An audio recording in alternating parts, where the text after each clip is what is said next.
palabra en el capítulo de pedido de formulaciones la señora senadora Emilia Alfaro. Usted está en segundo lugar. Ella iba a hablar en el... No habló, le cortamos la palabra, señor senador. Señor presidente, si va a haber algún problema, cedo la palabra al senador. Muchas gracias. Muchas gracias, senador presidente. Nada más quería recordar, nada más y nada menos, realmente, el día 21 de abril, la muerte de 2 jóvenes en el centro educativo de Itagua. Además porque me llegó muy hondo, porque el año pasado el Papa Francisco había hecho la misa del lavatorio de los pies en una cárcel y pidiéndonos que las miradas de todos los cristianos vaya dirigida a realmente a la gente, a las personas que están privadas de libertad. Y me tocó la oportunidad en ese entonces también de compartir con estos jóvenes. Recuerdo de un hermoso desayuno, un Jueves Santo, en donde solamente pedían una pelota para jugar fútbol o remeras de sus clubes.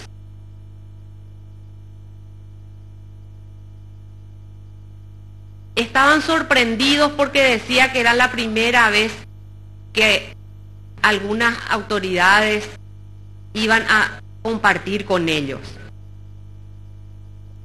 En ese sentido, señor presidente y compañeros, pretendo expresarme, pero con el más grande de mis respetos que esta tragedia requiere. Y lo hago porque durante este año, y estamos recién en el 4º mes del año, es la tercera muerte violenta que acontece en dicho centro.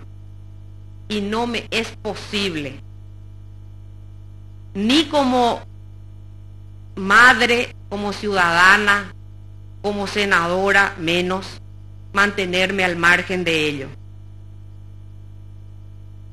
Y la referencia que quiero hacer es sencilla, pero es basada en hechos. Primero, los adolescentes estaban procesados por la supuesta comisión de hechos punibles, es decir, que ni siquiera todavía les fue atribuida la responsabilidad, no fueron declarados culpables, se encontraban privados de libertad bajo la tutela del Estado, en este caso del Ministerio de Justicia.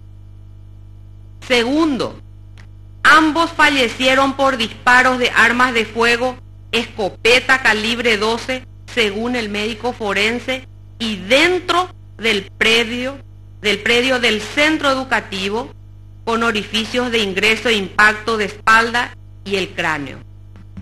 También eso sabemos gracias a que ya se tiene las cámaras instaladas dentro del centro educativo. Tercero, se habla de que los guardiacárceles están sobrepasados en número y que existe hacinamiento. Entonces, me pregunto, y corresponde al Ministerio de Justicia esclarecer por qué los 2 pabellones concluidos en agosto del 2013 hasta la fecha no han sido habilitados, construidos para que tengan mayor comodidad, o por lo menos estén más distribuidos estos jóvenes, lo que también ocurre en otras cárceles. Además,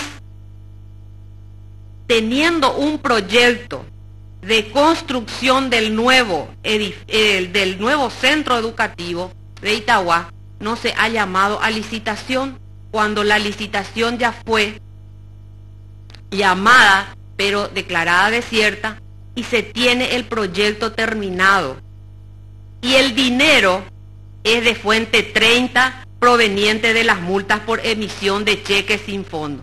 Quiere decir que de ninguna manera podían decir de que no tenían fondo para llamar a licitación en un año. Con respecto a la utilización de armas de fuego, me permito leerles, señores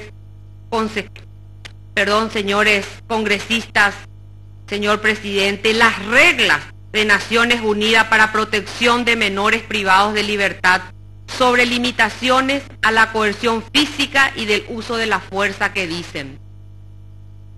En el artículo 63, deberá prohibirse el recurso a instrumentos de coerción y a la fuerza con cualquier fin, salvo en los casos establecidos en el artículo 64.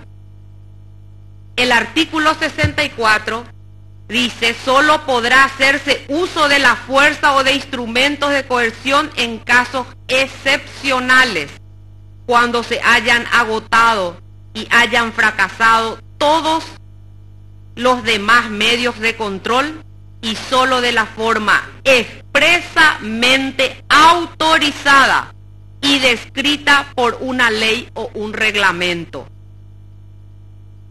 Esos instrumentos no deberán causar humillación ni degradación y deberán emplearse en forma restrictiva, solo para el lapso estrictamente necesario.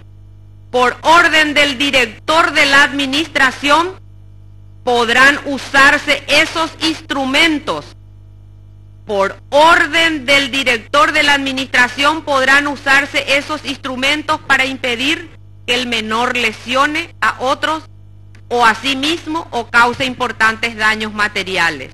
En esos casos, el director deberá consultar inmediatamente al personal médico y a otro personal competente e informar a la autoridad administrativa superior. En el artículo 65, en todo centro donde haya menores detenidos, deberá prohibirse al personal portar y utilizar armas. Señor presidente, sabemos perfectamente que no existe una ley o un reglamento, por lo tanto tenemos que basarnos en las reglas de las Naciones Unidas. No está permitido el uso de ningún tipo de armas en el tratamiento con adolescentes, sea esto intra o extramuro, por lo que considero tan lamentable que tengamos que utilizar explicaciones tomadas del pelo, artilugios de interpretación ante la claridad del reglamento que he leído. Y más aún, vuelvo a decir, cuando no existe ninguna ley que establezca taxativamente el uso de armas en los centros educativos.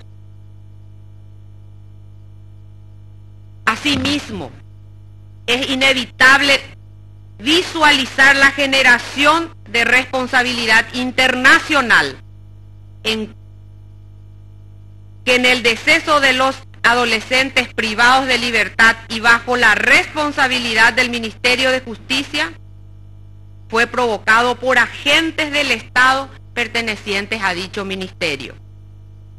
Desde la Corte Suprema, desde la Corte Interamericana de Derechos Humanos contra el Estado paraguayo, por el caso del Instituto de Reeducación Panchito López, se han realizado numerosos avances en materia de derechos humanos, y en especial en el ámbito de la justicia penal adolescente.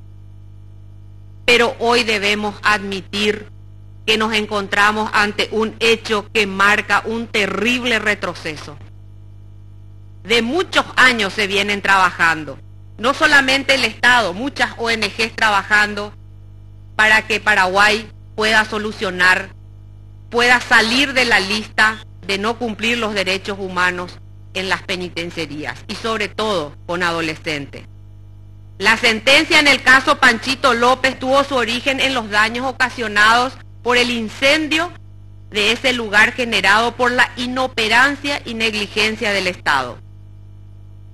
Hoy, a muchos años de una sentencia hasta el momento incumplida y de la que evidentemente poco se ha aprendido, la muerte de estos dos adolescentes no solo habla de una actitud negligente, habla de muerte por partes de agentes estatales, por lo que el Estado tendrá que responder ante las familias, ante la sociedad paraguaya y la comunidad internacional a través de sus organismos especiales que nuevamente nos van a estar poniendo en la lista negra. Como parte del Estado, como parte de la Cámara de Senadores, es mi deber exigir el esclarecimiento de estos hechos, solicitando el informe pertinente al Ministerio, de manera en que todos podamos aunar los esfuerzos para que las responsabilidades personales e institucionales también sean asumidas como corresponde. Estimados colegas, solamente para arrojar más luz a la cuestión, me permito poner a conocimiento que uno de los fallecidos era su primera transgresión, no tenía otro antecedente. Había ingresado al centro educativo pocos días antes y estaba procesado, pero no condenado. Vale decir, ni siquiera había sido declarado culpable de algún hecho punible.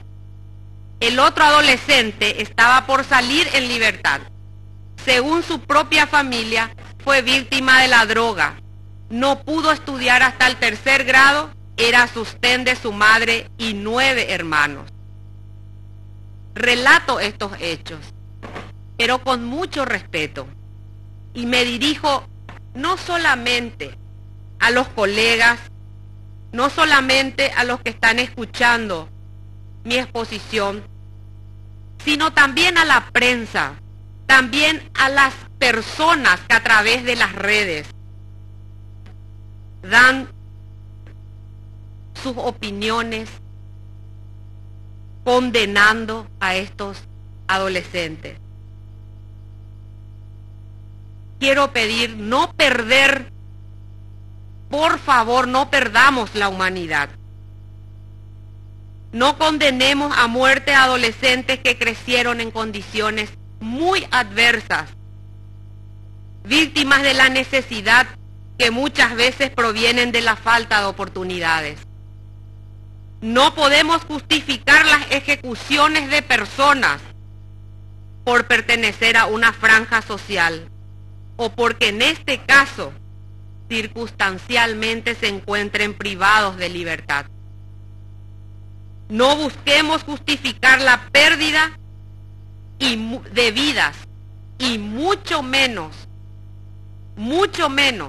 distraer la responsabilidad de quienes realmente la tienen, de quienes realmente deben hacerse cargo.